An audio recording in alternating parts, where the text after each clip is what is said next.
ఈరోజు వీడియోలోకొచ్చి హిందుస్థాన్ యూనిలివర్ యొక్క డీమర్జర్ అండ్ అక్విజిషన్ గురించి డీటెయిల్‌గా చూద్దాం.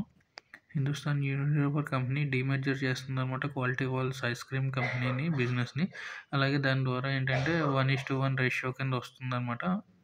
ఎవరైతే ఒక షేర్ బై చేసి హోల్డ్ చేస్తారో హిందుస్థాన్ యూనిలివర్, అలాగే ఒక share Kwality walls ice cream company share వస్తూ ఉంటుందనమాట. దీని ద్వారా డీమర్జర్ ద్వారా డేట్స్ ఇంకా అనౌన్స్ చేయలేదు కానీ బోర్డ్ ఆఫ్ డైరెక్టర్స్ అయితే అప్రూవల్ ఇచ్చారు. ఇంకా ఫైనల్‌గా సెబీ నుంచి ఇంకా అప్రూవల్ రావాల్సి ఉంటుందనమాట. అలాగే రెవెన్యూ పరంగా చూసుకుంటే మనకి హోమ్ కేర్ ప్రొడక్ట్స్ నుంచి 36% రెవెన్యూ వస్తుంటుంది. అలాగే ఫుడ్స్ ద్వారా 23% వస్తుంది. బ్యూటీ ప్రొడక్ట్స్ ద్వారా చూసుకుంటే 22% వస్తుందనమాట. ఐస్ క్రీమ్ ద్వారా ఓన్లీ 3% రెవెన్యూ వస్తుందనమాట. ఎక్విజిషన్ ఏంటంటే హిందుస్థాన్ యూనిలివర్ అన్న వాళ్ళ fast moving consumer goods company అనమాట. ఇదొచ్చి home ground skin care brand అయిన మినిమలిస్ట్ అనే కంపెనీని బై చేశారనమాట.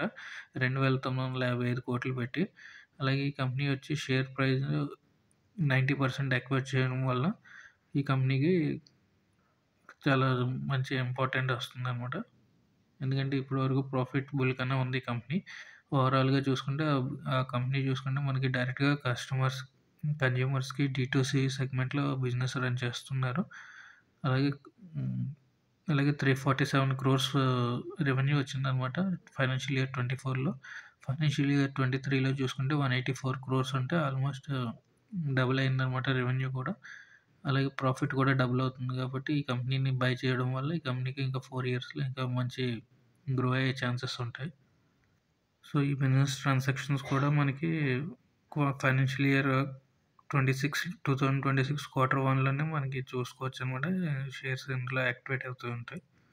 ఈ 2 న్యూస్ వల్ల మనకి ఇంపాక్ట్ ఏంటంటే ఐస్ క్రీమ్ కంపెనీ డీమర్జర్ అవ్వడం వల్ల పెద్దగా మనకి ఇంపాక్ట్ అంటూ ఏమి ఉండకపోవచ్చు కాకపోతే హిందుస్థాన్ యూనిలివర్‌కి ఎందుకంటే 3% రెవెన్యూ కాబట్టి. కాకపోతే బిజినెస్ బాగా డెవలప్ అయ్యే ఛాన్సెస్ ఉంటాయన్నమాట. అలాగే కంపెనీ కూడా కొత్త ప్రొడక్ట్స్‌ని లాంచ్ చేసే ఛాన్సెస్ ఉంటాయి. So, ice cream company business separate అవ్వడం వల్ల ఏంటంటే ఆ కంపెనీకి రెవెన్యూ పెరిగే ఛాన్సెస్ ఉంటాయి. అలాగే షేర్స్ కూడా మనం ఈజీగా బై చేసుకోవచ్చనమాట. సో, బిజినెస్ పరంగా, ఫైనాన్షియల్స్ పరంగా బావుంటుంది కాబట్టి. అలాగే మినిమలిస్ట్ బిజినెస్ కంపెనీ అక్వైర్ చేయడం వల్ల ఏంటంటే ఆ కంపెనీ ప్రాఫిటబుల్ కంపెనీ కాబట్టి దాని ద్వారా ఇప్పుడున్న ఫైనాన్షియల్ ఇయర్స్‌లోని రెవెన్యూ అంతగా చెప్పుకోదగ్గగా పెరగలేదు కాబట్టి ఈ బిజినెస్‌ని అక్వైర్ చేయడం వల్ల మేబీ ఫ్యూచర్‌లో పెరిగే ఛాన్సెస్ ఉన్నాయన్నమాట. రెవెన్యూ గానీ, ప్రాఫిట్ గానీ. సో, ఇదనమాట ఈ న్యూస్. కానీ ఇదేమి మన బై రికమెండేషన్ కాదు.